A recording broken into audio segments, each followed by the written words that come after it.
Sarah, I think we should do more episodes like this. Where Louisa Darling just calls me up and says, I think you should do an episode. Or, yes, because a celebrity has said something dumb. That's going to be like we have deep dives, we have trailblazers, and now we have inspired by a dumb celebrity episode. Inspired by a dumb celebrity. Yeah. Except we're not going to talk a lot about the dumb celebrity who said something dumb. We're just going to talk about the important, cool romance novel adjacent items. Of course, obviously. And we're recording in an evening, so get ready, everybody, because Eric sometimes thinks that we go a little bit bananas here in the evening hours. I think that's clearly he prefers true. It when we record in the morning. We've already had a full raucous laughter where I had to roll away from my microphone. So yeah, no, but it's fine. Who knows what's going to happen? It's After Dark with Faded Mates. It is. It's also like there's a big thunderstorm coming through Chicago. Ooh, Potentially real potential for tornadoes in my part of the world right now. So well, I mean, anything could happen. How exciting. You really don't know what will happen. But also, it's daylight savings this week. Yes. So it's actually earlier than they're getting the best of us. There you go. There you go. It's not really the evening. It's sort of it's like evening adjacent. Evening. Mm-hmm. Evening adjacent. How do we feel about daylight savings? You get up early. I do. So it's, I would say it is not that's a problem for me. It is my insomnia is bad. And these tend to be difficult times, these couple of days of transition. So, I mean, also for the kids who roll in early and are grumpy, I would imagine. Yeah, totally. Yeah. However, the first day after daylight savings time, which was Monday, it was gorgeous out, like 70 degrees and sunny. That was today in New York. It was amazing. It was really nice. And so now we're back to 35 and, I guess it's 80 down in, there's like a freeway that goes kind of south of us, the 80. Mm-hmm. And every time there's like tornadoes and shit, it's down there. And so Mr. Reed's Romance, who does love a weather event. Is he like a storm chaser? He's not, but he is upstairs like watching the storm chasing and coming down every once in a while to report to me about what he's been seeing. Do you find that older? Oh yeah, like I don't want to point fingers at Mr. Reed's Romance, but I feel like there comes an age in a human where then suddenly they are fascinated by weather. He's always been that way, though. Like, I remember when we first started dating, being like, this dude could be a fucking meteorologist. Like, he's just like into low fronts. He has friends in low places. So yeah, he's always like that. And, I will say, when you grew up in Texas, as he did, and then you move back to the Midwest. You worry about things. Yeah, there's flying. a lot of shit flying around out there. Lots of possibilities. So couldn't be me living in places where, a cow might zoom by. Well, I mean, I will say that one of the a urban legend in Chicago that Chicagoans like to say to each other, and I don't even know how it happens because one of my students said it today, was like, yeah, but we can't get tornadoes here in the city. And I was like exactly, untrue. You actually could. So, but I don't know. That's what Chicagoans tell themselves. We can't get. I mean, like somehow the Sears Tower is like has made it tornado proof or something. Well, I mean, it is sort of touching the cloud. So I don't know. I will. But also, you have that big lake. Like we don't call it a tornado when it's over a water lake, right? It's a water spout. So you just tell yourself like, oh, we had a water spout. When Little Romance played soccer, like neighborhood soccer, we played in Jackson Park, which is right on the lake. And there's one, and, we were like out there one morning and, he was like 6 or something. And I was like looking out at the lake and I was like, is that a tornado? And it was like a water spout during soccer. Fine. I remember very, very clearly writing. I was here in Brooklyn and I was home for the day because I was like writing furiously on 11 Scandals to Start to Win a Duke's Heart, which was my 3rd romance novel. And in the book, there is a big storm. And it's like a huge, massive storm Now, I don't even remember why it happens, but it does happen, and it's important for some reason to the text. And I remember writing the line like the sky had turned like green, Yeah. had a green tint, and I looked up and I was like, "Oh, the sky here, I can manage the weather. The sky here is also green." And I got up and I went to the window of my apartment, which was on the 3rd floor. And I looked out the window onto a main street, 7th Avenue, everybody, in Brooklyn, in Park Slope. And the tree across the street, a tree ripped up out of the ground and Sure. like tumbled down maybe road. like twice along the street and like crushed a car. Yeah. And I thought to myself in my dumb head, how interesting. I would never have thought trees would be so light. And then I was like, oh shit. Get your ass down in the basement, McLean. So I grabbed the dog and I didn't have basement access. So we just went into the bathroom, which had no windows. Yes, sure. And closed the door. And I was like, I guess this is where we waited out. Yeah. And he was like, what are we doing? You were like, we're in the bathroom. But now. I will say I was real dumb standing in front of a big window. There was a big tornado in Union City, Michigan last week. And there were like some actually like really amazing people like caught it on video, right? With their phones or whatever. But the one that was my favorite, and I say this with love because people clearly were fine. They uploaded the video at some point, but it was like them watching and a woman just going, oh my God. And then you hear someone being like, shouldn't we go down to the basement? And like they just all keep watching. At one point she's like, come on over here. You got to see this. And I just was like, Midwesterners have like zero They're built chill. different. Like we're just You're all built gonna, different. right? Just standing in the open garage. I was just going to say, in reference to last summer's Faded Mates Live, when we gave Sarah a Midwestern hero thing, and it was like, where's the best place to like stand and watch the weather roll in from your garage? Yeah. So.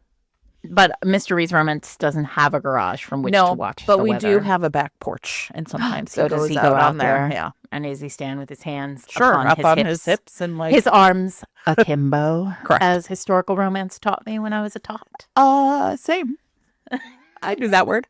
Listen, I got a really good score on my verbal SATs or my English SATs, and the reason why is because of romance novels. Thank you, Judith McNaught.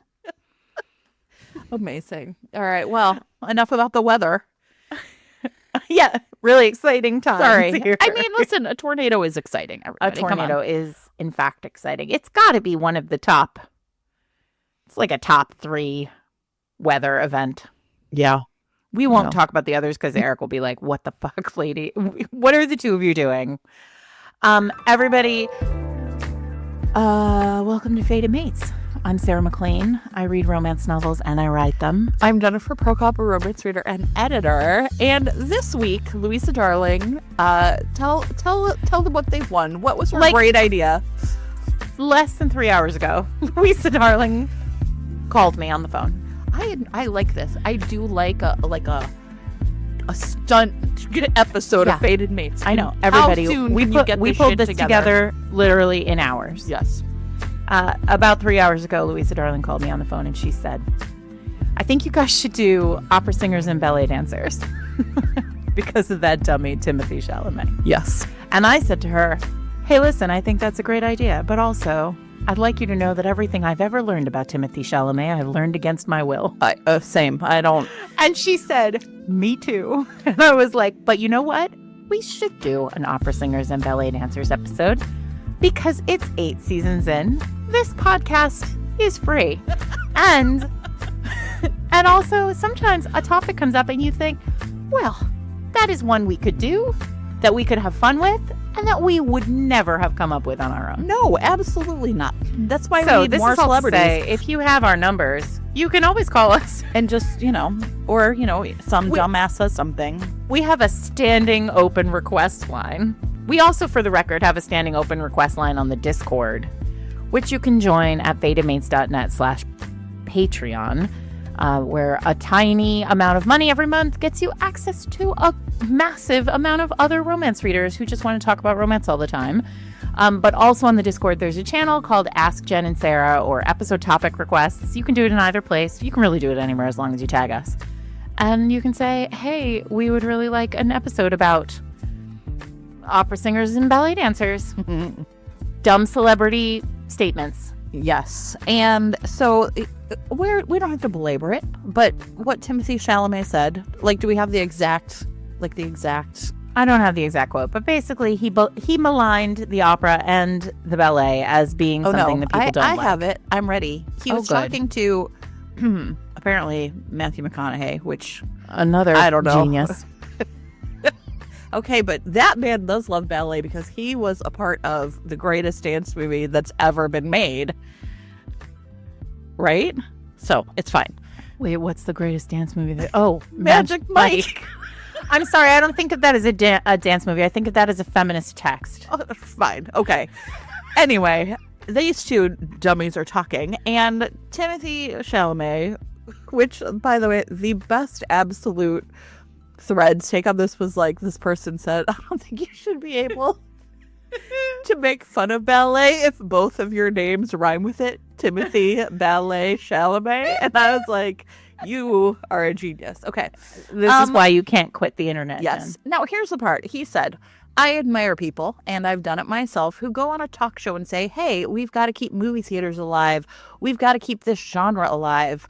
And another part of me feels like if people want to see it, like Barbie, like Oppenheimer, they're going to go see it and go out of their way to be loud and proud about it. I don't want to be working in ballet or opera where it's like, hey, keep this thing alive, even though no one cares about it anymore. All respect to ballet and opera people out there. I just lost 14 cents in viewership. I'm taking shots for no reason. What a dick. Sorry. You know, there's this comedy adage that's like, the funniest comedy punches up, not down. Like, comedy should never punch down.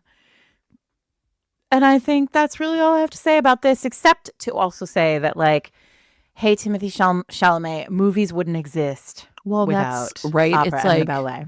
And also to shout out the Met, the Seattle Opera Company, and other places that have figured out ways to just like casually shade this man. Oh, yeah. With things like use the code Timothy for 14% off your next ticket purchase. Which I will admit is brilliant, right? Brilliant. I mean, listen, well done, everyone. Also, again, everything I've ever learned about that man has been under duress, and now this is the end of that. But we do have a lot to say about ballet and, well, especially opera and romance, because I feel like this made perfect sense. The part of the reason why Louisa asked for this episode is because she literally instantly was like, wait a second. Yeah. Opera is like the home of romance, especially historicals. Yeah. And Eric laughed at me today because I told him that we were doing this episode, and he was like, and I was like, opera? I mean, like, my God, romance novels basically exist because of opera. And he was like, what? And I was like, opera's the original camp. Yeah. Like, big feelings, fucking dying in a giant dress of tuberculosis, and everyone just losing their minds. Yes. You know, opera, we're talking about an art form that brings live elephants onto the stage of the Metropolitan Museum, of the Metropolitan Opera House. I mean, I grew up, my father, as longtime listeners know, my father was Italian, born and raised in Verona. And I spent summers in Italy when I was growing up because he required us to learn Italian and know our family. And in Verona, there is a Colosseum, quite similar to the Roman Colosseum. And it's called l'Arena. And at l'Arena, in the summer, there's a full opera, like season, a slate of operas, a season of opera.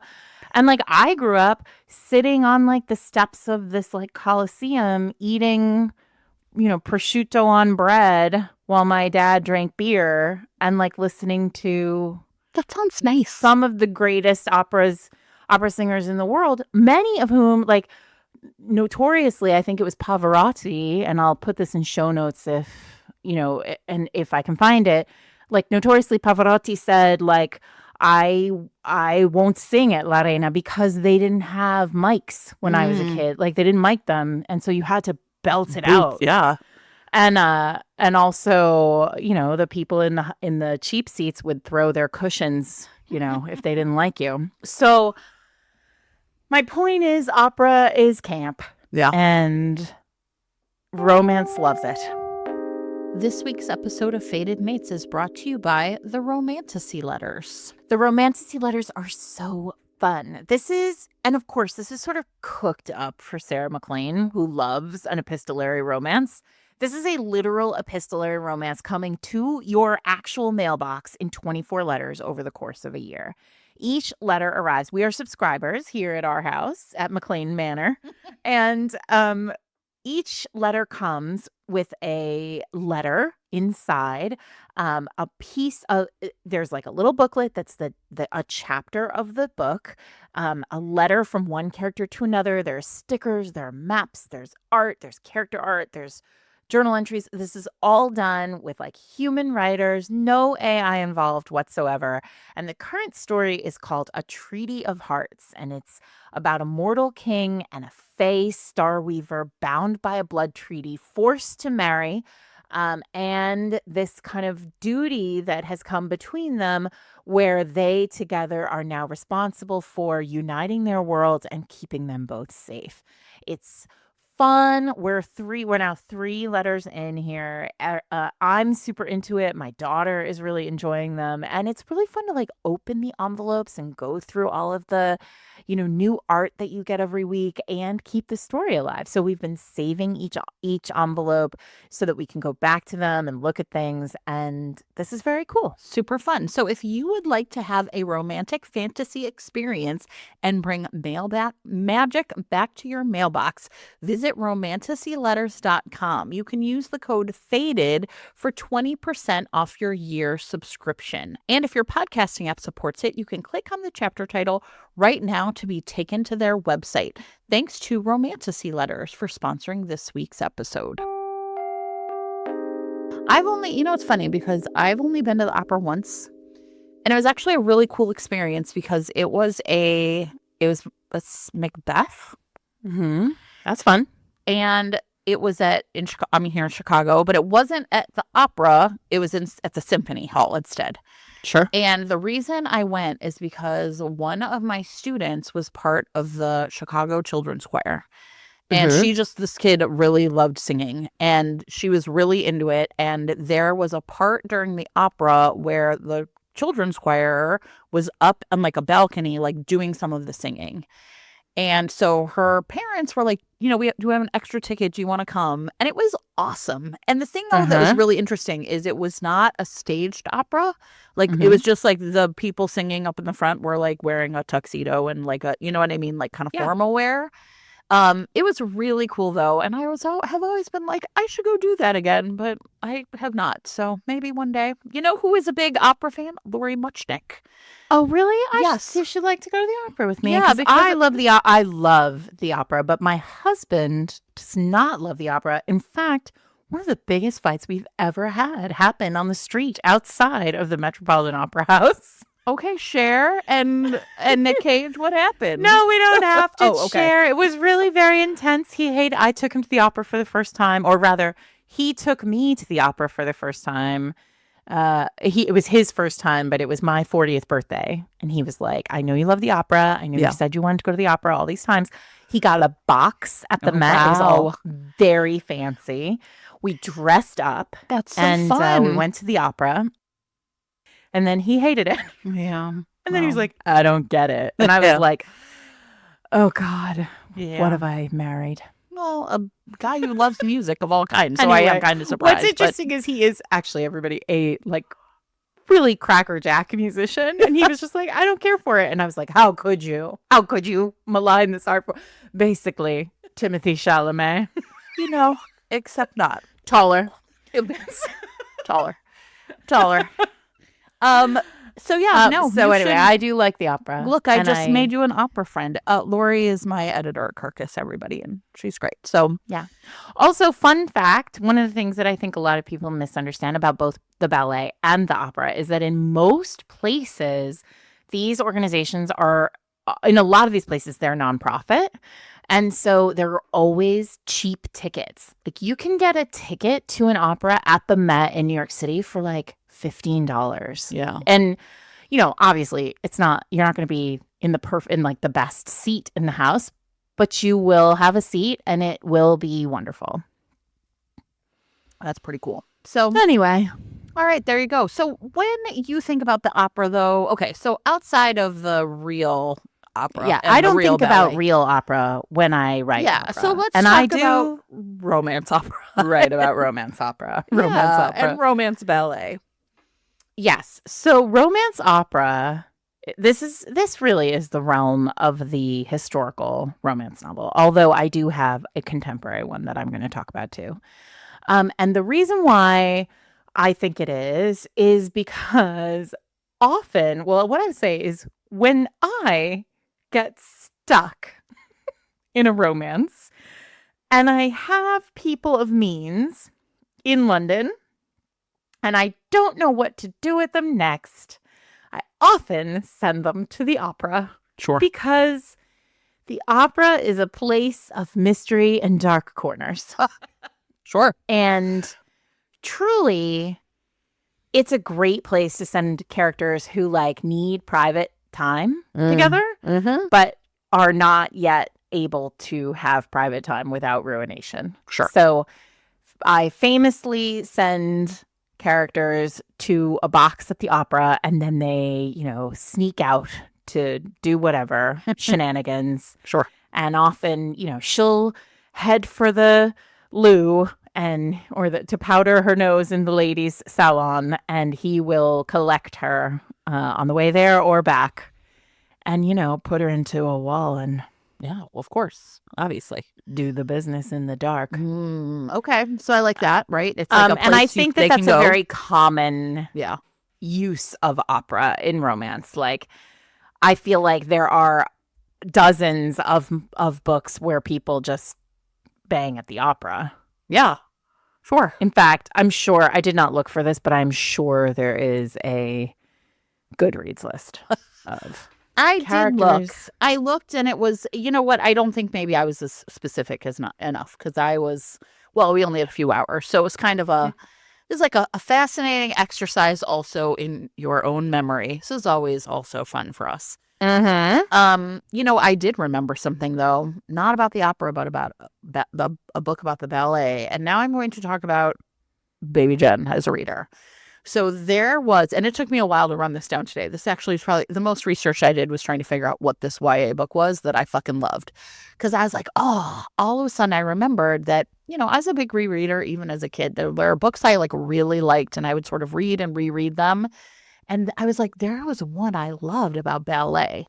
And I'm pretty sure because I actually have looked at the cover, and this is like a book that was, from 1981. So even when I was reading it, it was, had been out for a while or whatever, called Mariana. And it was an Avon Flair book by an author named Karen Strickler Dean, who also wrote other books I'm sure that I read. One about a woman named Maggie Adams Dancer was one of them. And this Maggie Adams had a bunch of books. Like there's like Maggie Adams Dancer and but in this book, okay, now had there been a digital copy of Mariana, I would have fucking downloaded it and been reading it this afternoon. However, sadly, that is not available. I'm gonna have to order one off of thrift books or whatever. But what I remember about this book is that this girl is determined to be a prima ballerina. That's her big dream. And I think that there is like her mother I think wants her to be a ballerina, and so like there's a lot of familial pressure on her. And the other thing I really remember is that she instead is like falling in love with this like boy. And I think there's like I think it's pretty like very, because it was like YA, right? Like this, I don't know this was a romance in a happy sense of the world. Like I remember a lot about eating disorders, about anorexia, like the pressure that she was on to like sort of weigh a certain amount or be a certain size. And the other thing I remember is that she and this guy like do it. And I was like, whoa, what is happening here? Because she's in love and she's like 16 or something. So Anyway, I actually had a massive like YA flashback to this book today, and now kind of want to order this book from somewhere and like revisit it. Amazing. Yeah. I mean, that's always like such a funny feeling where like, I mean, I haven't thought about this book in a long time, and it just came right back to me. And the reason I'm pretty sure that this is it is because I recognize the cover.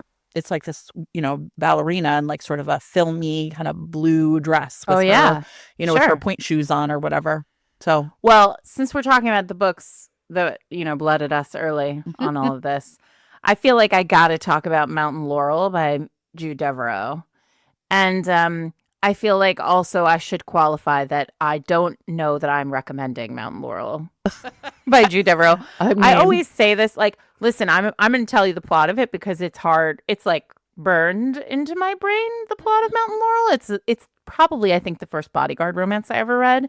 But I also like it's set in the American West and it was published in, yeah, seems bad. 1980 something. Right. And so, you have to take all that with a very, very large amount of salt. So, but here is the premise of that, which is Maddie Worth is the heroine's name, and she is known the world over as like the greatest opera singer to ever grace the stage. And she travels as La Reina, which means the queen.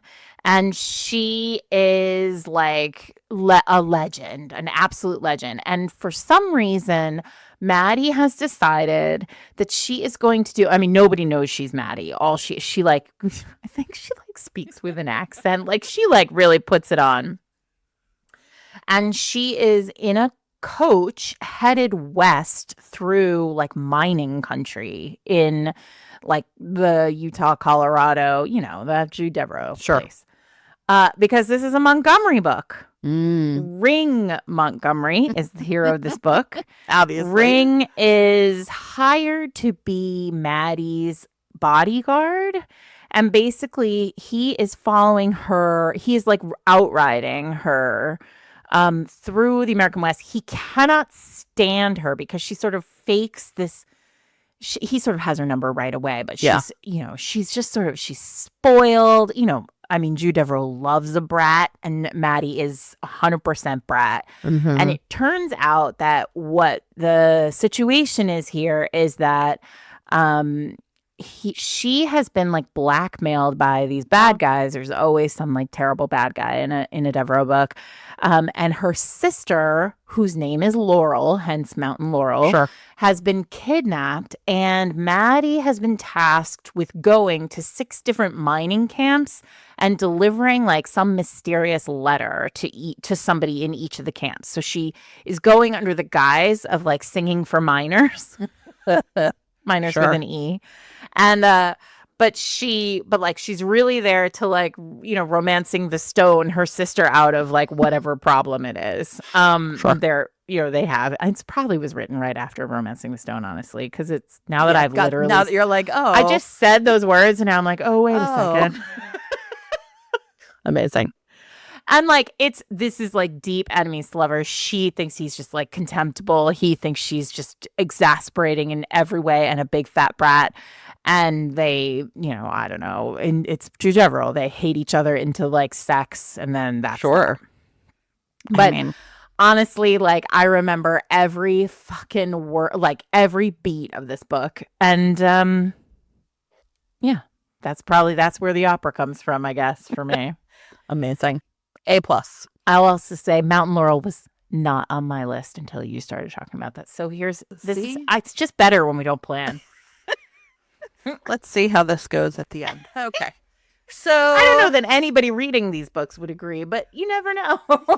That's fine. Okay. So you want to do ballet book first or opera book first? Well, since I'm talking about opera, let me talk also I want to talk about Cara Dion, because Cara Dion, who is a member actually of the Discord, and who hosted, again, I didn't even know. Everything comes together for a reason. This weekend, as you all know, those of you who've been listening to the podcast know that I was in Rhode Island this past weekend at an event hosted in Bristol to celebrate historical romance. And it was actually really great, everybody. It was free and open to the public. You had to reserve a seat. And it was me, Adriana Herrera, Joanna Shoup, Caroline Linden, and Ginny B. Moore all at this event in this like 18th century fancy house that was, on Main Street in Bristol, Rhode Island called Linden Place. And it was a really, really fun time. And like 120 people came Oh my to gosh. spend the day with us to talk about historicals. It was really fun. That is fun. Lots and lots of Fated Mates listeners, which was really great. And the reason why we were invited to do this is because Kara is the executive director of Linden Place, and she put together this great historical romance event. Kara is also a contemporary romance novelist. I've talked about her romance novels before. But she does not write historical. She writes contemporaries, but more relevant to this particular podcast, Kara is a trained opera singer. That's so cool. And which is very cool. And I want to talk about now listen, here is a book where when you describe it, it's basically like a siren song for Sarah McLean. Very much for Sarah.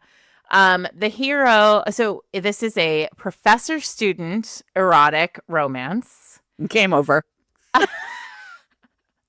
Where the heroine is a professional opera singer.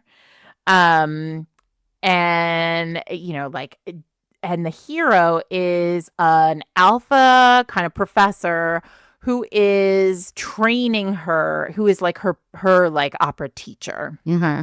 And so, or she's not professional, but she's like training to be a professional. And this book is very, very sexy. It is very, very like the sex. It's deeply erotic in the sense that like the sex really moves the whole story along. And, obviously like there's an age gap in here. These two are deeply hot for each other. And it is a really, really fun book, in part because Kara knows so much about opera. Yeah. And so sure. She is really thinking about like how to talk about the push-pull of not just the way that the art form is evolving and the struggles of like getting into professional opera, because it is sort of a world that requires a level of commitment and passion, but like there are a finite number of like places for a young opera singer. And then also there is this kind of sense between them. Like this is a book that's about passion in multiple ways. It's sort of, it underscores the importance of having a passionate relationship to your art as much as it underscores the importance of having a passionate relationship to your older, sexy professor. I mean, I guess. This week's episode of Fated Mates is sponsored by the Monique Fisher rom-com universe, which is about to have a new novella called Make Room for Heather.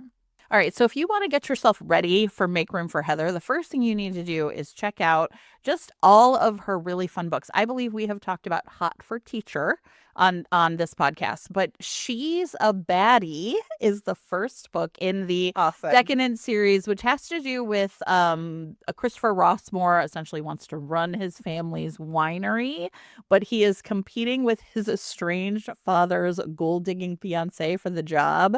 And listen, I have a feeling that some things are going to be happening because one of the things about Monique's like especially fun brand of like rom-comming is that the pairings, the friendships, the family groupings are all really dynamic and fun and changing. So in this case, right, like in the first book of the series, Christopher is going to have to like team up with Izzy in order like to sort of make a really big fancy wedding happen at the winery. And in Make Room for Heather, which comes out in July, so you can go ahead and pre-order it now, Heather is heiress to the Braun luxury watch empire. And she is like living the glamorous life in LA when she meets Julius Waller, who is rap royalty. And he has got his like nanny quitting on him, and essentially hires Heather to like sort of like come along for the ride. And she's gonna be like the nanny, but she's never even really held down a job. So like Monique just has so many like really fun and like kind of big like rom-commy like setups for all of her really delightful books. Also, it bears noting that Heather, that is a alpha submissive book coming. Make room for Heather, my favorite. I just want everyone to know when it's my favorite. Yeah, so these are like fun books with like you can see just the whole vibe. Like, right, a lot of the books have like there's one called Tell Me I'm Not Dreaming, where it's like just a big crew of people on the cover. And so like these are books that really like celebrate like kind of friendship, fun, family, and then of course falling in love. Well, if you love the idea of these sexy, erotic rom-coms, then Monique Fisher is exactly the place for you. You can find Monique's books wherever you get your books. And again, Make Room for Heather comes out this July, and you can pre-order it right now, which I'm going to do immediately. If your podcasting app supports it, you can click on the chapter title to be taken to look at all of Monique's books. And thanks to Monique Fisher for sponsoring this week's episode. Well, I'm talking about romance novelists who are trained opera singers. Robin Lovett, who wrote the Planet of Desire books, which I love, love, love. She is also a trained opera singer. Oh, and I wonder if she wrote a book about the opera. But anyway, amazing. Okay. All right. Well, I have 2 opera books. Do you have a lot of opera books? I have 2 more historical ones. Perfect. Okay. Well, then I'll do my contemporaries. You'll do your historicals. All right. So I am going to talk about When Stars Collide by Susan Elizabeth Phillips first.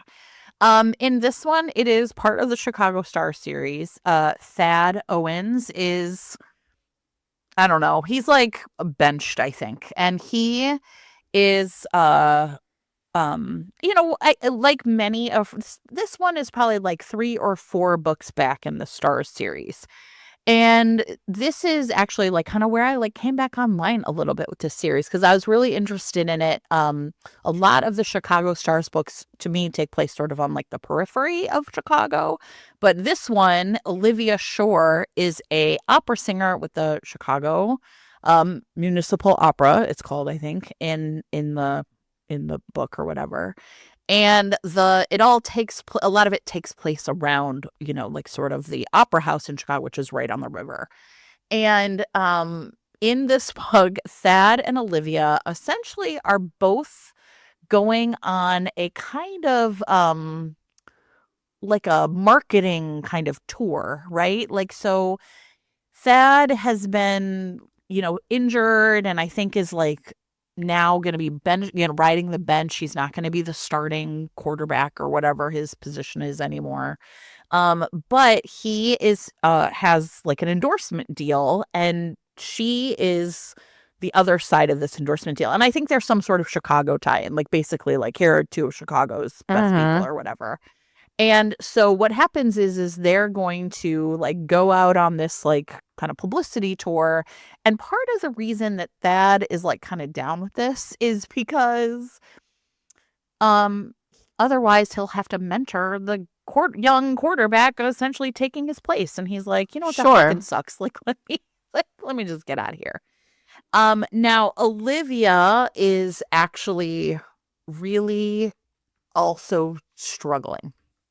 She is, her fiance or ex committed suicide and like essentially like sent her an email kind of blaming her for what he had gone through, and she is just like devastated by this. I don't think that she thinks it's true necessarily, but like that feeling of like guilt and recrimination, and it just really has completely just sidelined her. And the 2 of them then are really like, I don't know, like playing against type in some ways, right? Like he thinks, of course, that she's just like a prima donna. And, she thinks he's just like this dumb brute, right? Like, so it's like a lot of course, like with these 2 roles, right? A lot of it is just like sort of unpacking this. I think one of the Yeah. things I remember really liking about this book is that it becomes pretty clear that like as she starts talking about this ex-fiance, that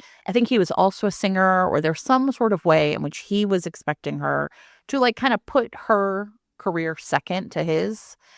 Yep. And so she and right Thad and Olivia have a lot of really interesting conversations about, I don't know, like who's going to give up a job for whom, and what would it mean for them to be together when you have two really high profile, kind of one of a kind jobs, right? Like he's not, it's just not like two marketing people or whatever. And Right. I thought that that was actually like really interesting. Like a really interesting, they're both kind of celebrities in their own realms, so much so that they can't really even see how the other person could like fit into their lives, because if you're going to be an opera singer at that level or a star quarterback at that level, you've already given up so much. So I remember thinking that that was like actually a really cool part of this book, was sort of like two brilliant, like kind of brilliantly successful people, but like struggling in the same way, but unable to also like give up anything. So Yes.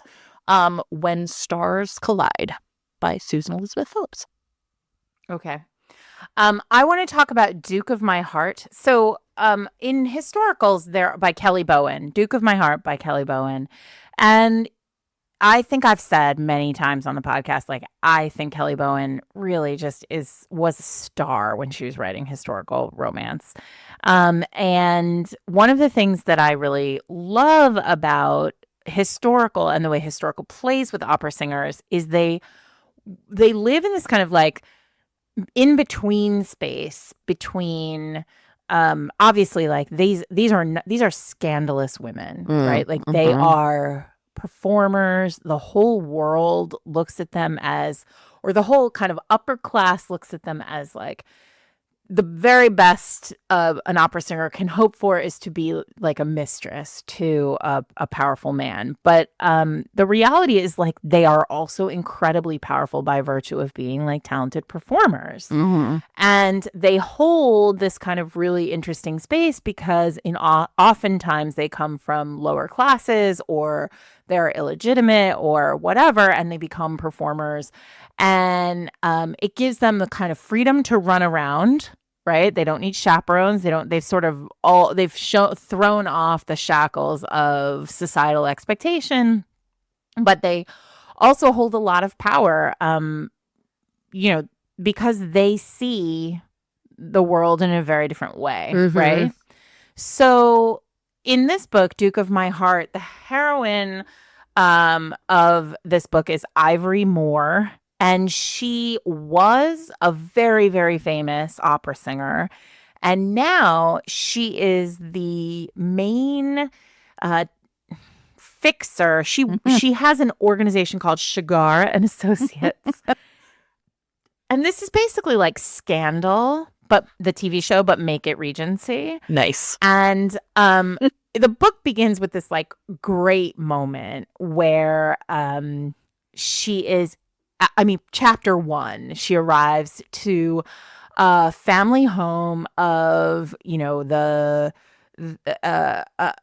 young woman who is, she like in the first chapter she like walks in, and there's a body of a dead man tied to this young woman's bed. Oh, And it turns out that she is the younger sister of Maximus Harcourt. what a name. Name is Destiny, and who is about to be a duke, right?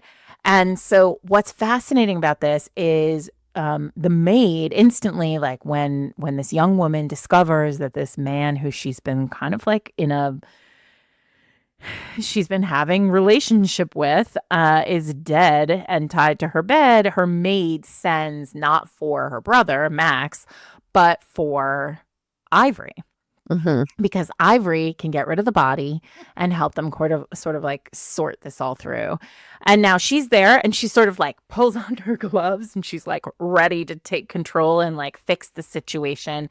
And in comes Max at exactly the wrong time to discover this body attached to his sister's bed.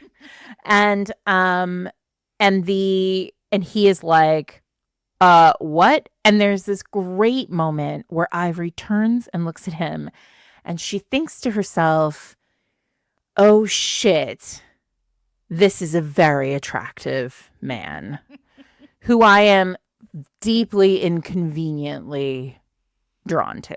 Yes. And she's like, fuck. Now, here's the problem. His sister is missing. So we have a dead body attached to the sister's bed. And then we have the sister missing. And where Max would have covered everything up himself, now he has the added problem, which is like Ivory knows what's up. And so they have to work together to find his sister, which uncovers, of course, like this is a really great adventure romance. Like it uncovers a lot of like, you know, baddies and twists. There are some twists and turns in here. Now Kelly Bowen actually writes historical mysteries.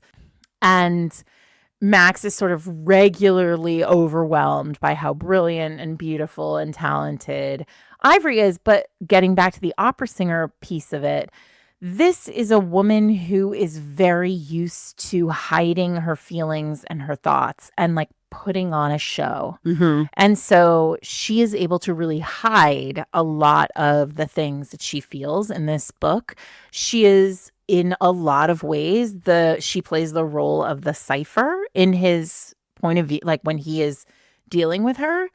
But what's really great is the way Kelly like unpacks her point of view. Mm-hmm. And of course, like this is all, it's a classic old school, like it's not old school, but it's a romance from the early 2020s. And so it's in third person, but you know, Kelly really understands how to thread the needle between like a performer heroine and the like true thoughts of that heroine. And she uses the opera singer reality and the opera singer's like keen awareness of how society works to really make it sing. It's great. It's great. Kelly also writes a great secondary character. There's like a big cast of characters here that's really fun. Kelly writes I love those stories. I don't know if you've read this one, Jen, but if you haven't, have. it is really fun. Yeah. I'd forgotten about it until you started talking about it. I was like, oh, Kelly Bowen.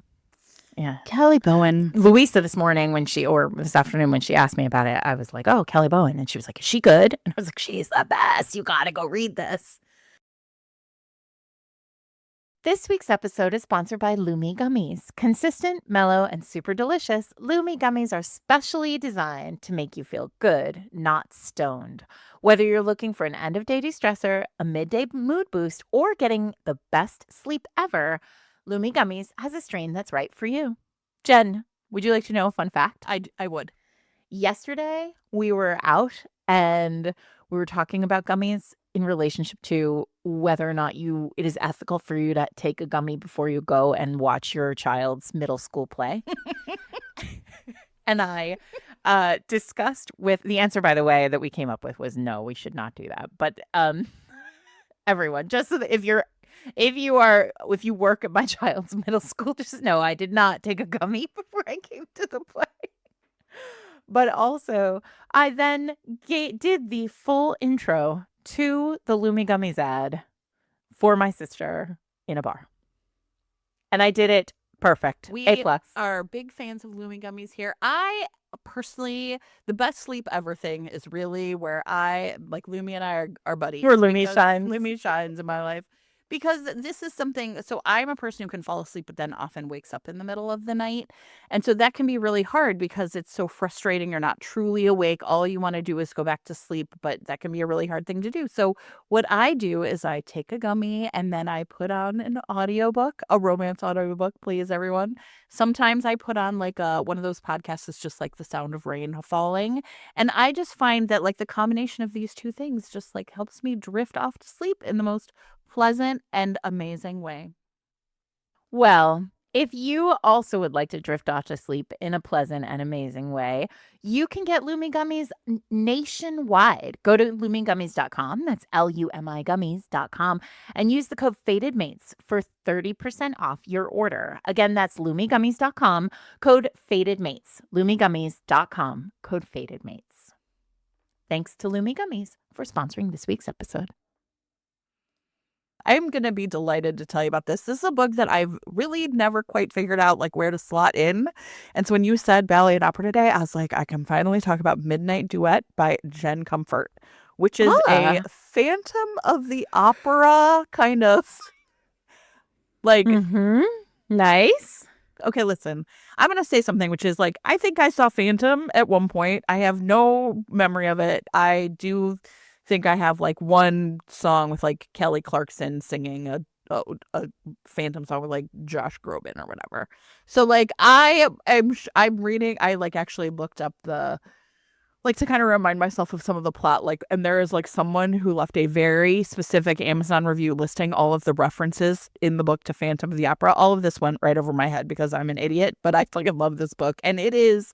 One of the things that is really remarkable about it is genuinely funny, but in a really kind of zany, hyper specific way. Like if you are a person who has ever had somebody say like, I don't really get what people mean when they say voice, this is a book you should read. It has a really distinctive voice. So the book opens with, I did start rereading it today and really fell right back into it. Okay. Erica Green starts off, and she is she's a rising Broadway star. She's been nominated for a Tony. Now, the only problem is that Erica, well, let's be honest, she's kind of a bad person. And that's what she says about herself. So she like drinks a little bit too much. And she like, the prologue opens with her kind of like blowing into, rehearsal an hour late because she's the star and she can do that. And she's sort of like, oh God, I had sex with that guy last night. And then there's someone else and she's like, wait, what am I supposed to remember about this person? Well, it turns out that not her understudy, but her, like, they're putting on Les Mis and she plays Phantom? What is anyway. The Phantom? No. In Les Mis, what's the name of the Cosette's mom? Fantine, right, okay.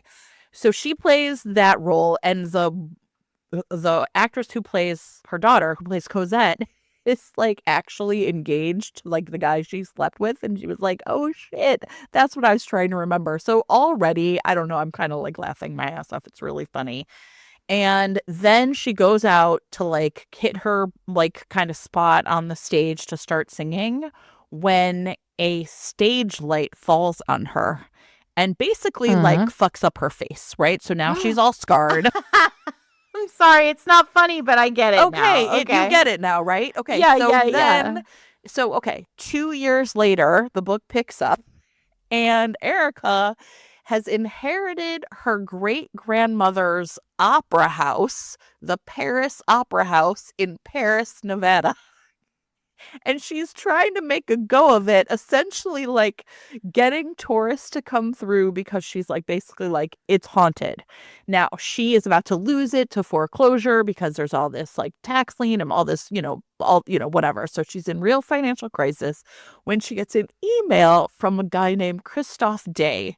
He is the lead singer of a German metal band called Night Music.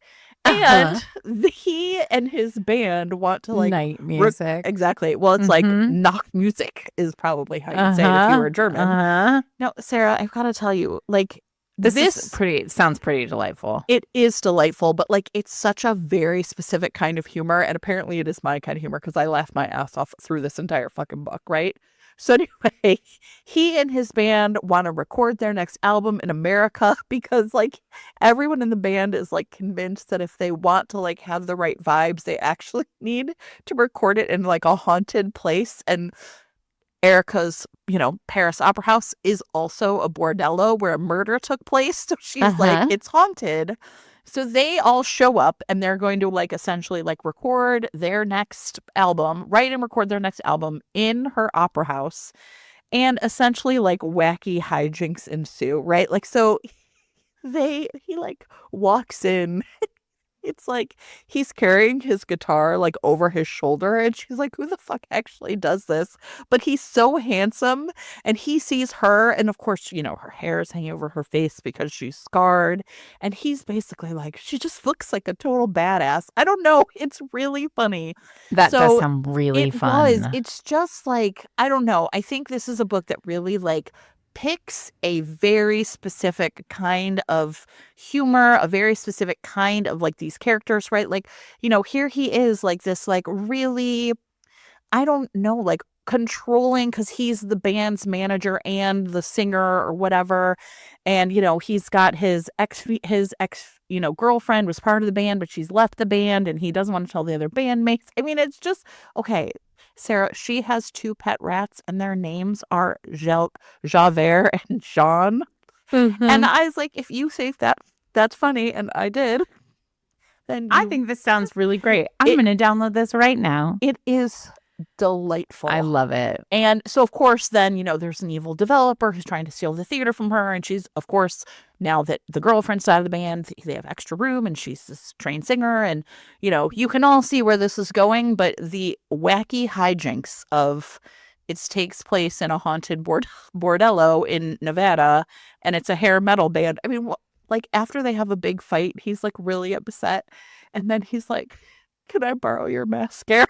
And you know what? And you know what?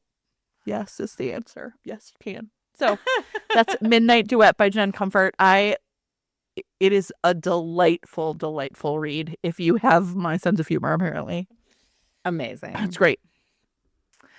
I want to talk about Julianne Long.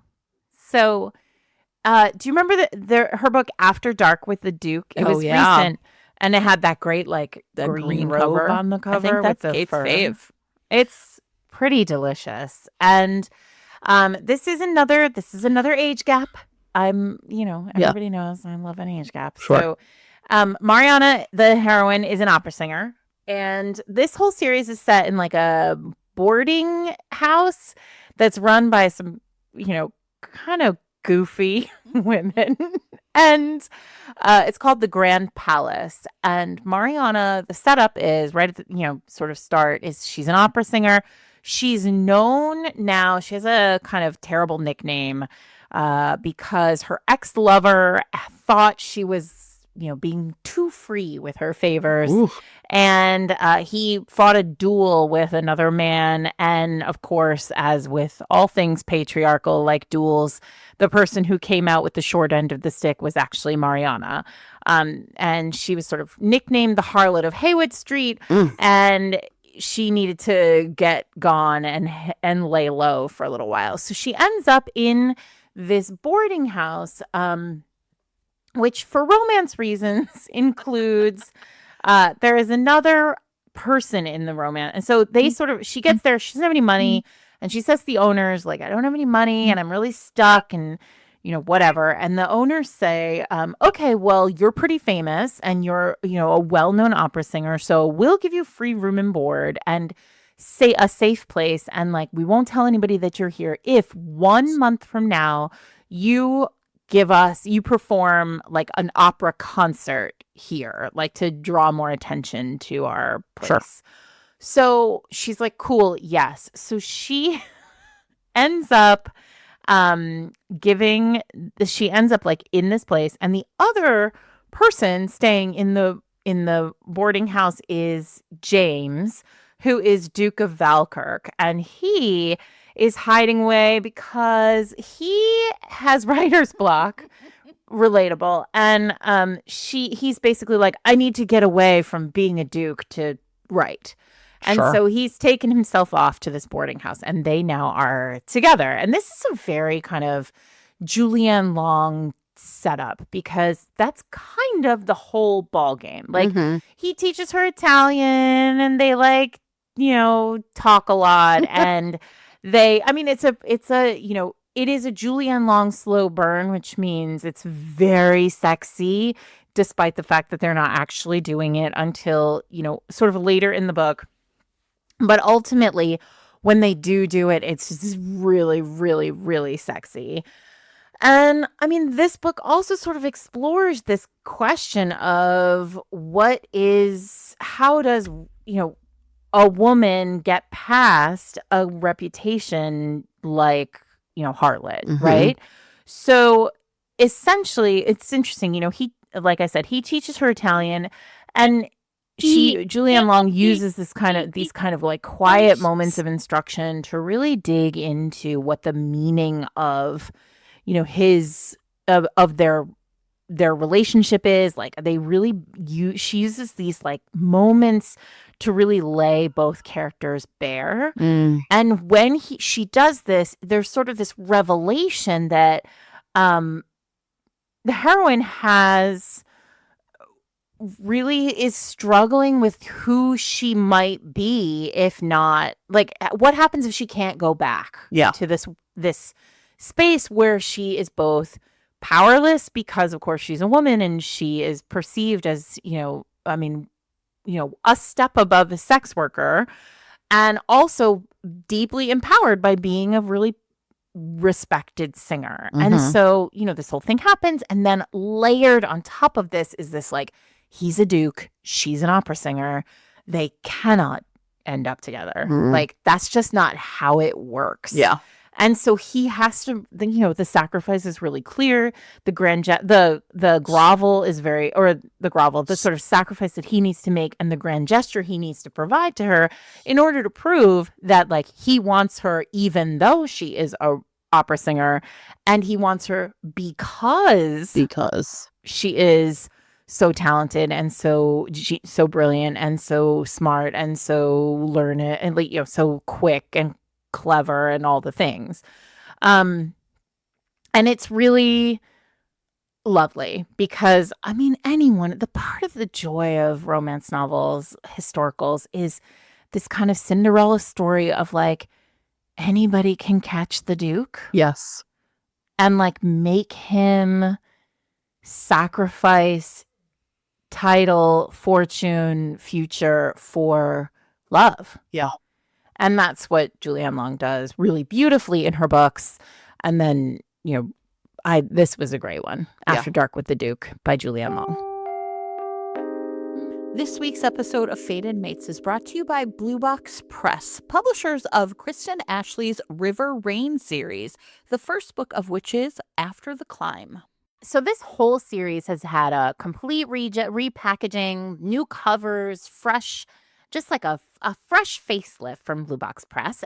But these are classically Kristen Ashley books. River Rain is an outdoor company that was founded by Duncan Holloway, an absolute genius who grew up kind of pulled himself up by his bootstraps along with his best friend Corey, and who also went through a really tough childhood, and like a cool girl Imogen from their childhood who, despite not having the same background as them, ended up being like the third in their little band of friendship. Now Duncan is an activist. He's a CEO. He's the face of River Rain Outdoor Stores. Imogen is an award-winning actress and super duper famous. And Corey is a ruthless tech billionaire who's kind of turned to the dark side. They are all rich, they are all famous, and now they are coming back together, and some betrayals and mistakes and selfish acts on the part of one will affect all of them and the lives of the people that they love. So this book is going to be big drama, big feelings, big characters. This is a Kristen Ashley book, so it's going to be big sexy times too.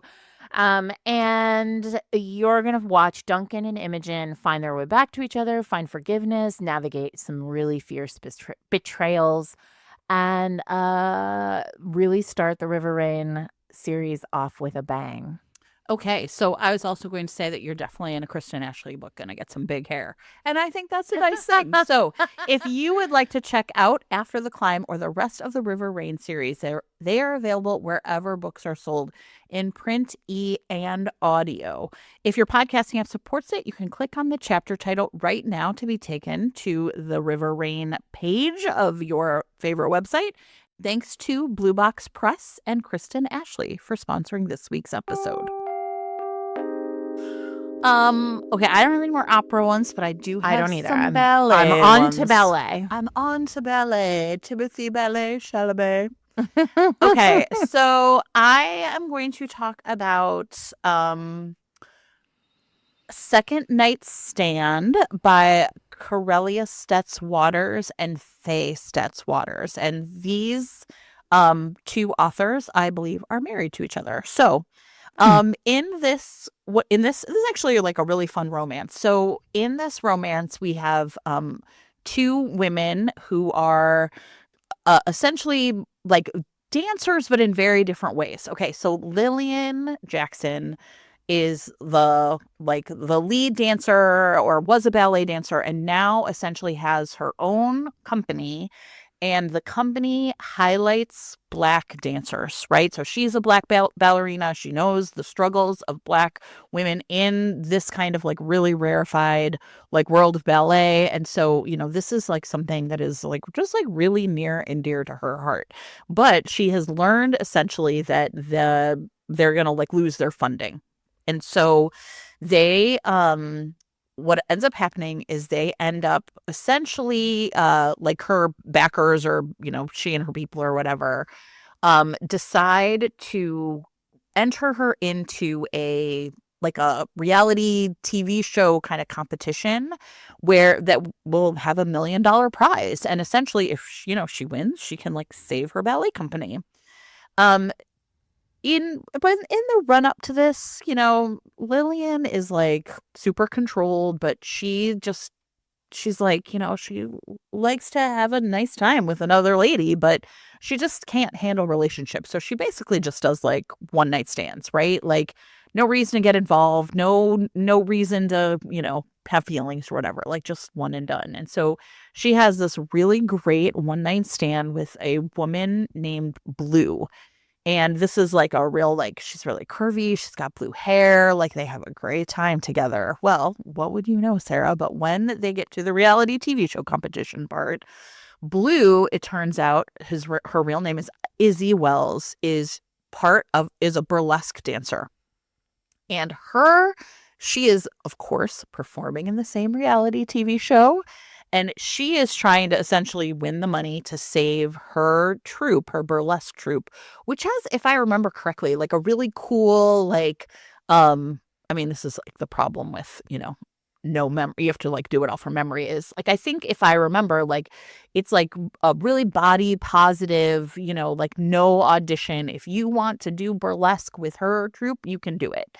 But she's kind of made some dumb financial choices. She bought the theater in order to like have a home for the dancers, and it's basically like a money pit. So she also really wants to win. And so the thing that's really cool is, of course, that these are very different kinds of dancers, very different kinds of women, right? But their love for the dance and their love for kind of their dancers is really something that like brings them together. Even though they each have their own like really like kind of sad wounds, right? About like family, about body image, about all the things that come with being part of like professional dancing, essentially. So it's really great, and it's like I think it's a really great read about, I don't know, like it's one thing to be like, okay, the head of your ballet company or your burlesque company, but like when it comes to being a leader in an artistic field, Uh-huh. right? Like the challenges of that, because that is something that is, like it seems almost like at odds with the work of being a creative. And I think this book does a really cool job of exploring that. So that's Second Night Stand by Corellia and Faye Stetz Waters.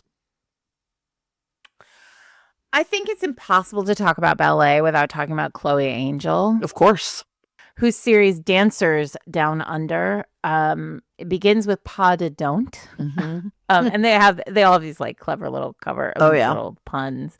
So this premise is really beautiful because I think what Chloe does so well is she writes about ballet and she writes about dancers. And she takes a sort of really kind of classic romance structure and then lays this very deep knowledge of ballet over the top of Oh it. yeah. And so in this one, this is the first, and Heather, our heroine, is a ballerina. She sort of is having like the greatest, the book begins with like her on top of the world. She is principal dancer in her company. And she is proposed to by this man, Jack, who is like also a remarkable dancer, like ballet royalty.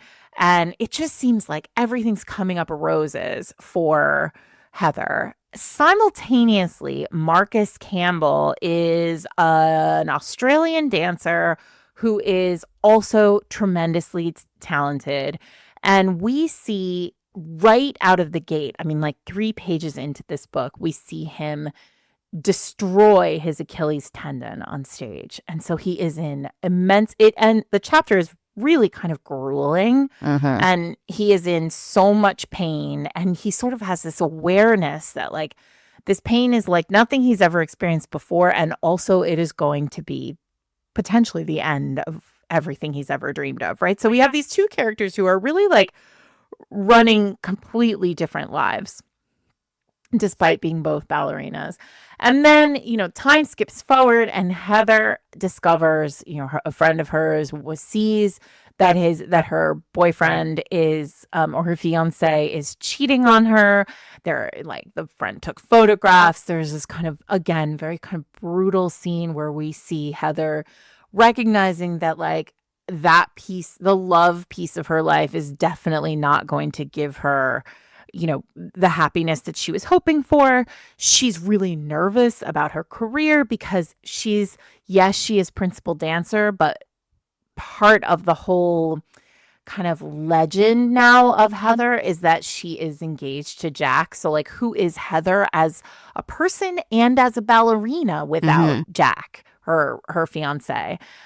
So she ends it, and then she gets this opportunity to go to Sydney to dance in a ballet company in Sydney. She gets there and she discovers, or she is assigned Marcus Campbell, now continuing to rehab his Achilles, now feeling as though he is too old, right? He's aging out of this like grueling sport / art form.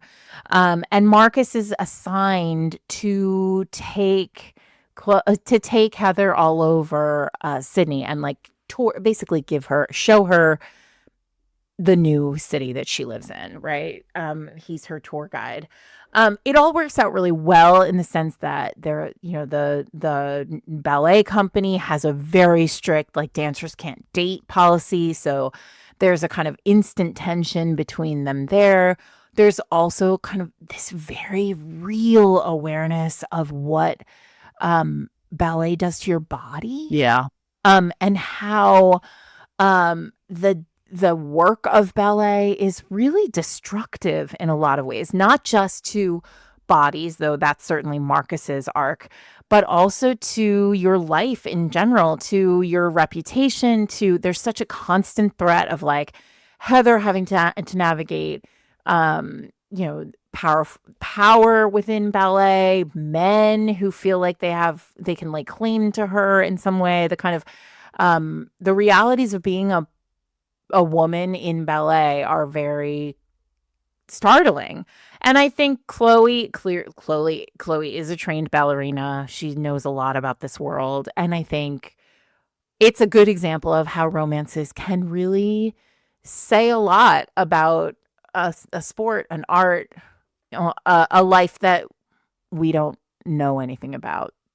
So that's Pas de Don't by Chloe Angel. Yeah, I think this whole series, I mean, to me, it's almost like you said, it's like impossible to talk about ballet without talking about this series, because I remember when the first one came out just feeling like, oh, a ballet romances, of course. Yeah. Right? And I think the thing that's really interesting is in the newest one is called Bar Fight, which again, great title.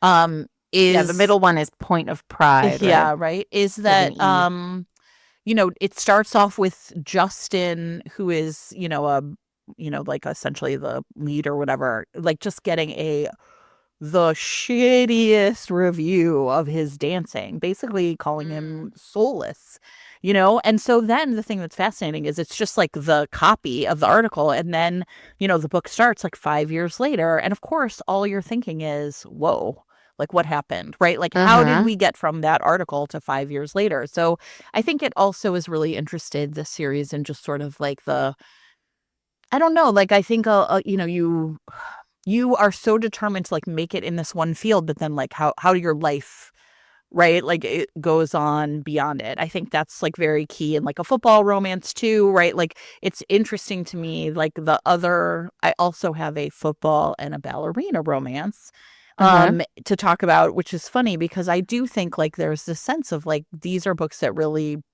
I don't know, understand in some kind of key way like what you're putting your body through. So this one is, so anyway, you, yes, read the Chloe Angel series, obviously. But I'm going to talk about The Ballerina and the Baller by Amani King.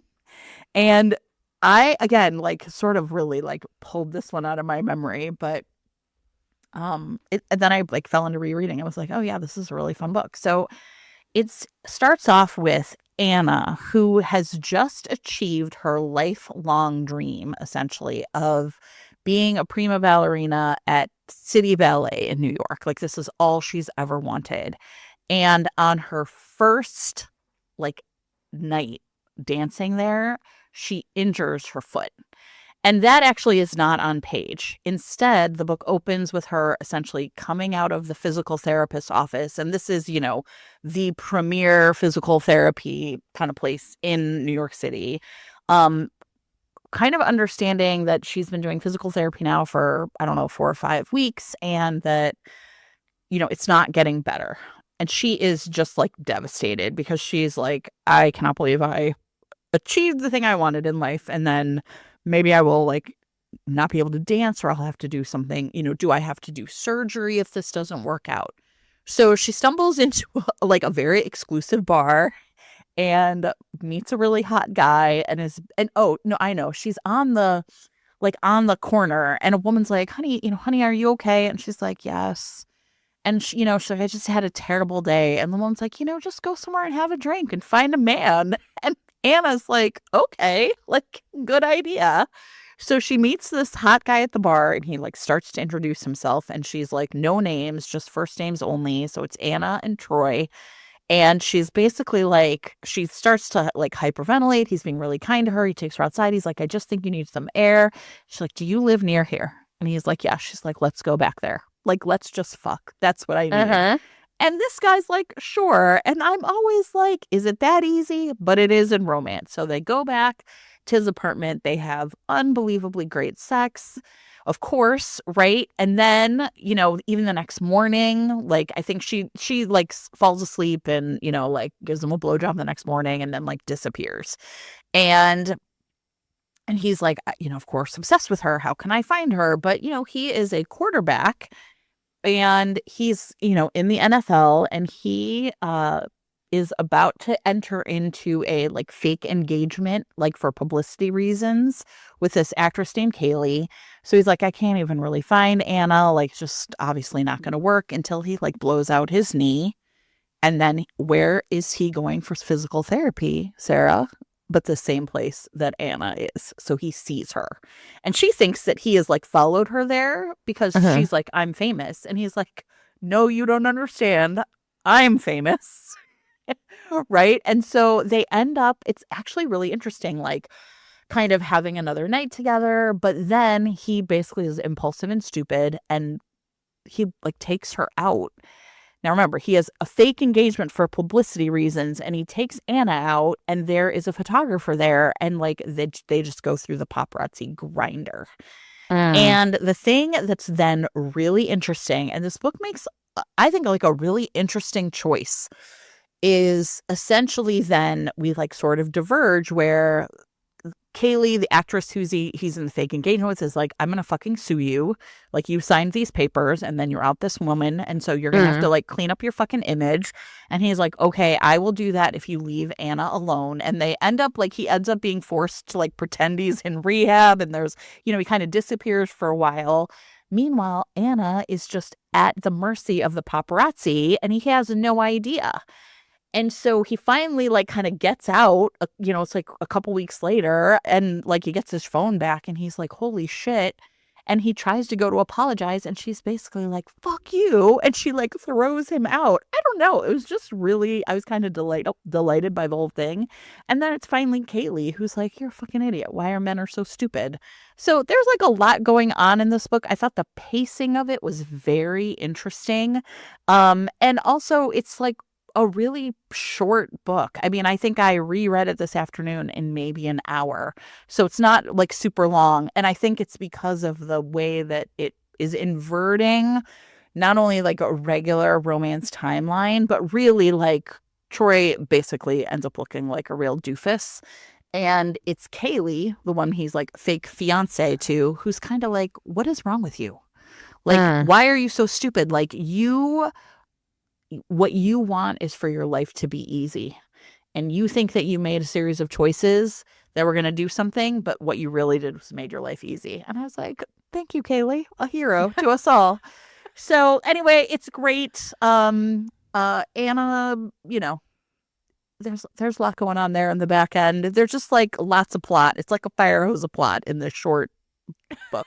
And I wasn't mad about it. So that's The Ballerina and the Baller. Well, I don't hate it. Yes, it was fun. I was like, this idiot.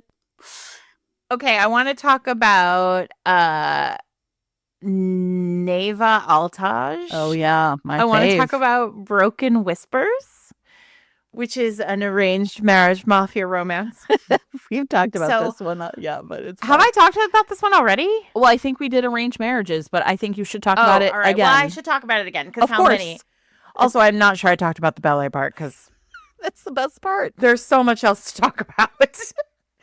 Okay, so here's the structure. This is a mafia series that I have been listening to on my morning walks and on my daily trudge, mental health trudge.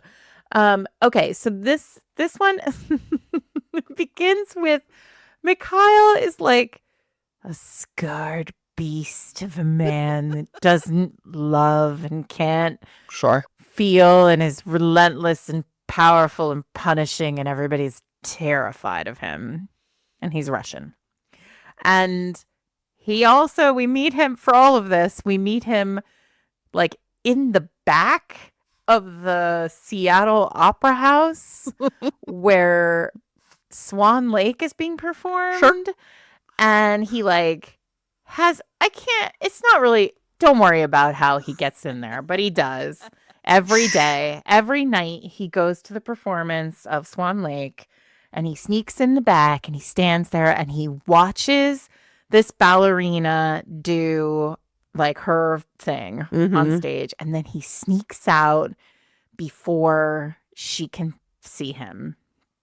And then how lucky is this ballerina he is obsessed with is the daughter of the Italian mafia don, and the Italians and the Russians are at war, and something has happened and they have to have a marriage.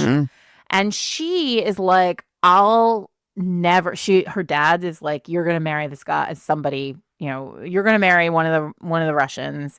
And she's like, fuck off. I'm not marrying anything. And I don't want any part of your life. I don't want any, of course, she says all this in sign language, or she writes it down because she doesn't speak. Of course not, Sarah. She doesn't speak. So, but she's very, she's a firebrand. She won't do it. And he says, well, if you won't do it, then I'm going to marry your sister off to him. And her sister, of course, is like 18. And like, she has to protect her because it's a romance novel. And those are the rules, Jen.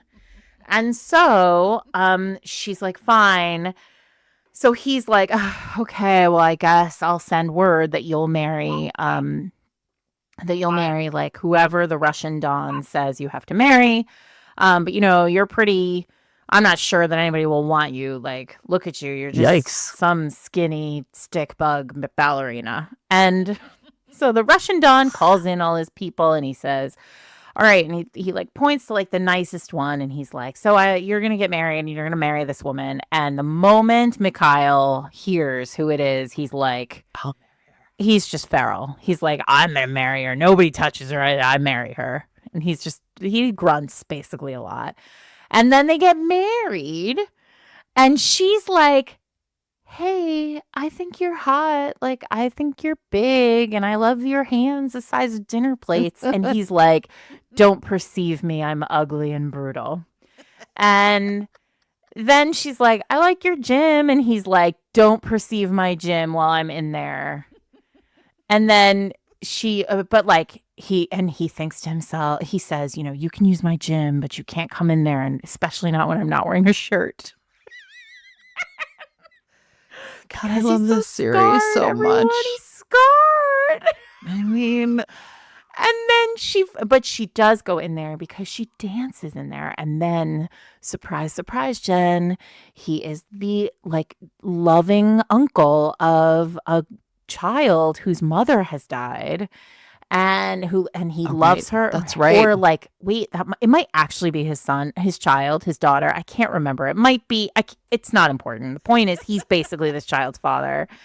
And, but Bianca is so beautiful and perfect and like bright and lovely. And she teaches this little girl all about ballet, and they twirl together. And every twirl she twirls, he like melts a little bit more and becomes a little bit more feeling and, becomes a little bit more human. But also whenever they go to the mall, he like can't handle anybody looking at her, and like he roughs men up for no reason.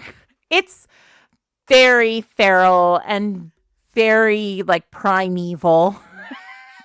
You're saying that like a bad thing. I don't care. I had a great time listening to this one.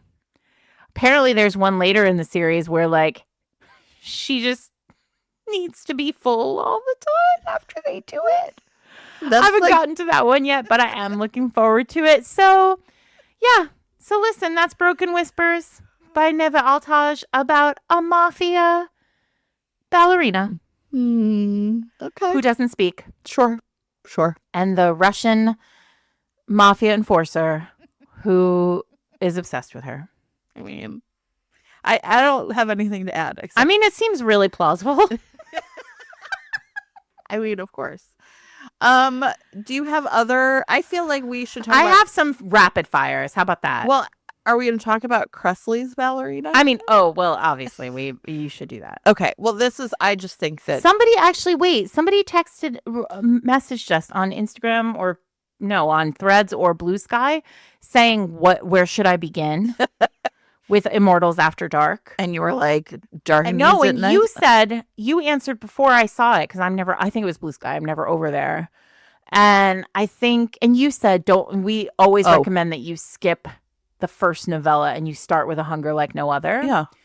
But we're going to talk about Dark Needs at Night's Edge, because I actually think that this is the best starting first place book. If you're willing to start like out of order. Yeah. No, this person had read some of them and was like, now what should I do? And should I was like, go back? Then just go back to the beginning. Yeah. Okay. Yeah. So this is, I will admit, probably my favorite. One of my favorites. It is a top tier Immortals After Dark book. And it is called Dark Needs at Night's Edge.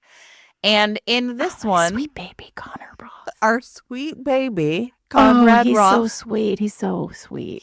And he's a killer, which is fine. He can't help it. He's a addicted vampire. to drugs, which is blood. He's addicted to drug bloods. We're ridiculous. It's all breaking down. He can't help it. He can't help it. He's chained to a radiator. Yeah, because his evil vampire brothers want to save him, and he's like, no, I hate these two.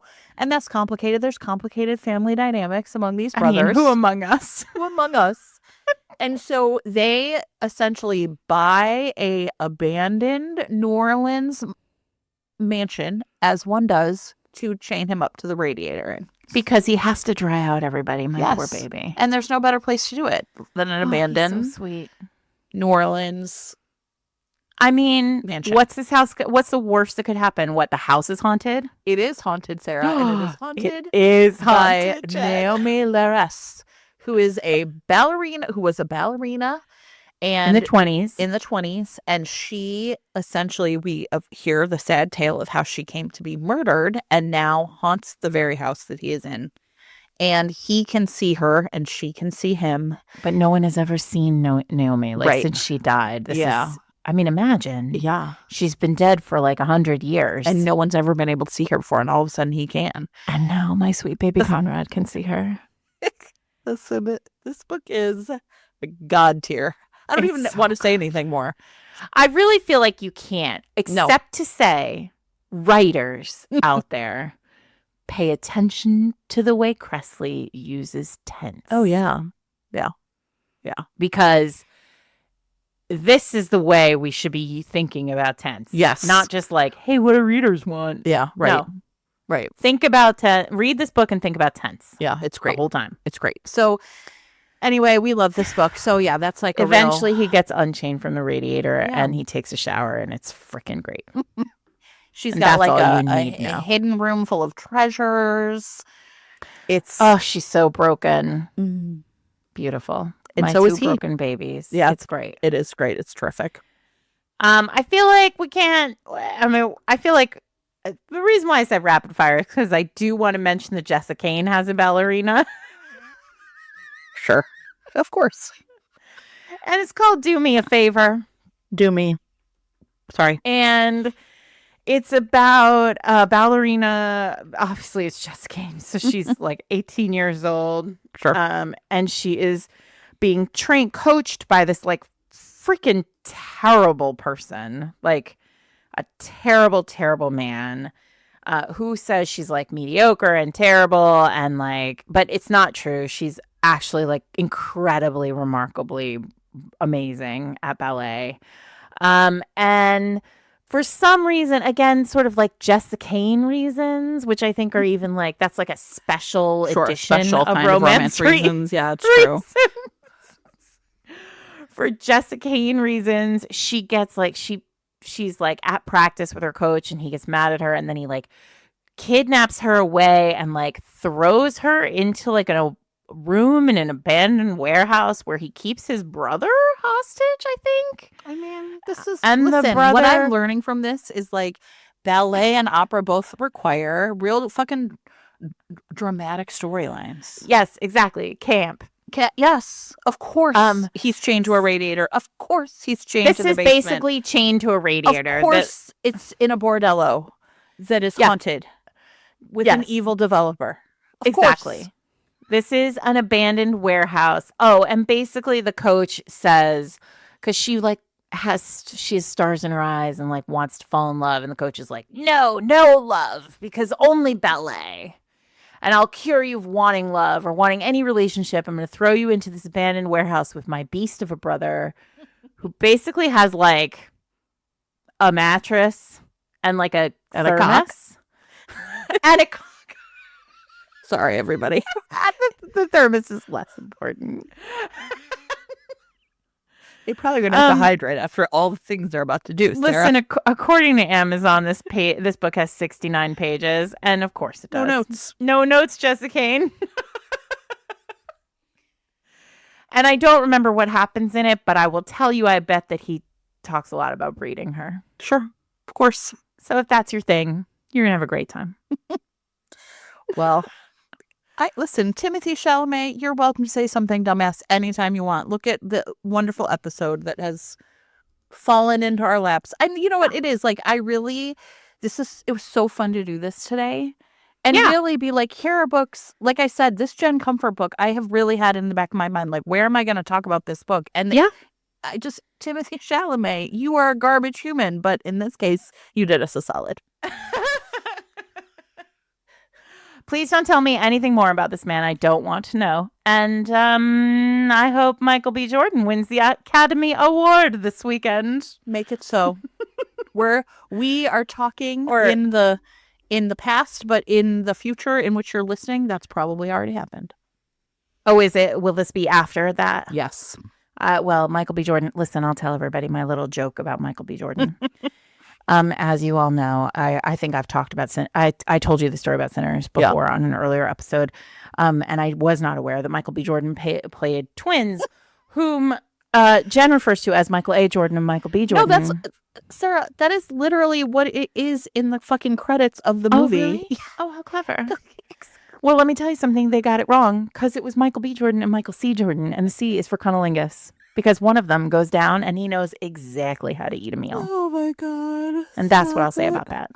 There was actually another really funny thread with someone posted basically I bet Michael B. Jordan, if he has opinions about the opera or the ballet, are smart enough to keep his fucking mouth shut. Exactly. Right? And I was like, yes, Michael B. Jordan He would never absolutely is. malign those arts. He Not the absolutely week would that not. Oscar voting was happening. Certainly. No. Also, Michael B. Jordan's not a fucking idiot. He probably really likes the ballet. Sure. Who wouldn't? I mean, look at these people. Pure sportsmanship, but also music. Stop it. I'm Sarah McLean, everyone. I'm here with my friend Jen Prokop, and we are Fated Mates.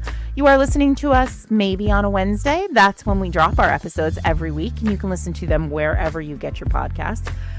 If you throw us a like and a subscribe on those podcasting apps, our producer Eric would like us just a little bit more. So, do us a solid. You can find us online at Instagram and Threads at Fated Mates Pod and on Blue Sky at Fated Mates. I already talked a little bit about the Discord earlier in this episode, but if you want access to the Discord and one extra episode a month, you can join our Patreon at fatedmates.net/Patreon. I don't have anything going on for the next few months. No, me neither. She makes me very happy. And Jen doesn't either, so you can't come see us. But if you have our texts or would like to just, throw us a message with your own, hey, you guys should do an episode on fill in the blank. Yeah.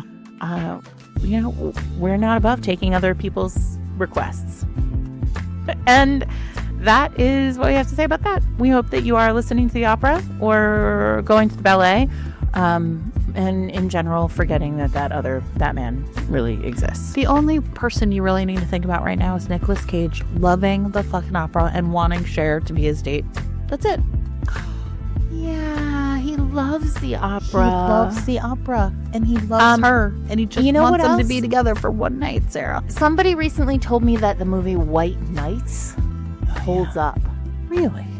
And I'm shocked by this news, and I really do feel like I have to find it. Well, I love that scene. Mikhail Baryshnikov and Gregory Hines are terrific. Well, have I told you that I love tap dancing? I mean, this Gregory Hines is that really known for actually tap dancing. 100% does not surprise me.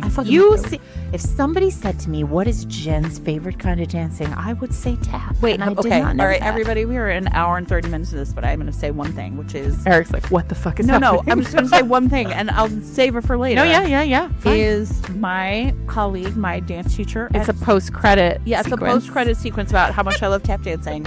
The dance teacher at my school is my friend, Erlyn, and she took me to see a tap dancing show on the South Side where I live called the name of this group is Mad Rhythms, and she was basically like, this is the best tap you will see in this country. It was unbelievably cool, because she talked a lot about essentially Broadway tap versus this kind of tap, and I had the best time. And the really cool thing is we sat in the second row. It was just free seating, and I was kind of like, well, that's weird, why are we sitting this close? And she looked at me and she said, I like to see the feet.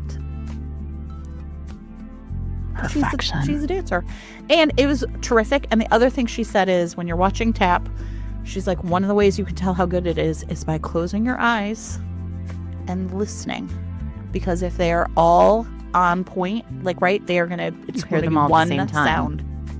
I had the best time. Mad Rhythms. That sounds so fun. I'll put a link to their go to Instagram. see tap with your friend. Yeah, no kidding. I want everyone to come see tap with us, and it was just really cool. So anyway, Listen, tap dancing with Jen. there's not a lot of tap dancing romance that I know of, but if there is, please let me know. I'd read the can't shit think out of of a that. single tap dancing romance. Somebody please let us know. Please, I would love to read Someone it. out there must know. Somebody. All right. We love you, everybody. Have a great week.